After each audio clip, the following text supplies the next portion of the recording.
মূল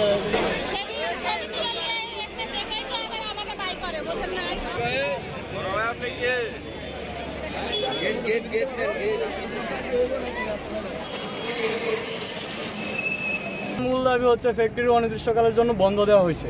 ফ্যাক্টরি যদি খুলে দেয় আমরা কাজে চলে যাবো। এর মধ্যে কিছু সংখ্যক লোক যারা অন্যায়ের বিরুদ্ধে কথা বলতো তাদেরকে লিস্ট করে টাকা পয়সা দিয়ে বাইর করে দেওয়া হয়েছে। কিছু শ্রমিকদেরকে ছাঁটাই করা হয়েছে 137 জন, তাদেরকে তাদের পাওনা দানা বুঝাই দিয়ে ছাঁটাই করা হয়েছে।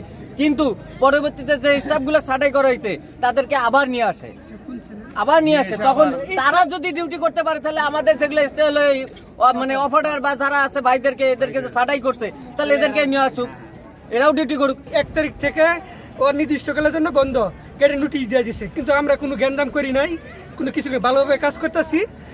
আমরা কিন্তু রাস্তায় থাকতে চাই না, আমাদেরকে খুলে দেখ ফ্যাক্টরি, আমরা ভিতরে কাজ করবো, ঠিক আছে, ভালোভাবে। আমরা আর রাস্তা দেখতে চাই না। বেতন পাচ্ছে না, মানে ওদের বেতন 12 তারিখে হওয়ার কথা ছিল, 12 তারিখ না হওয়ার থেকে তো ওরা রাস্তায় এসছে। এখন আবার একটা ডেট ছিল 17 তারিখে, এটাও ফেল হলো। তো 20 তারিখে, কালকে মনে হয় না 20 তারিখে দিতে পারবে। সাথে যেটা কথা বলে বুঝতে পারলাম, ডোরিনের প্রবলেমটা হলো এটা ওয়ার্কারদের নিজেদের প্রবলেম, এটা মালিকের কোনো দোষ নেই। মালিক তার বেতন বকে কোনো কিছু নাই, ওরা সিনিয়র ম্যানেজমেন্টকে ছাঁটাই চায়।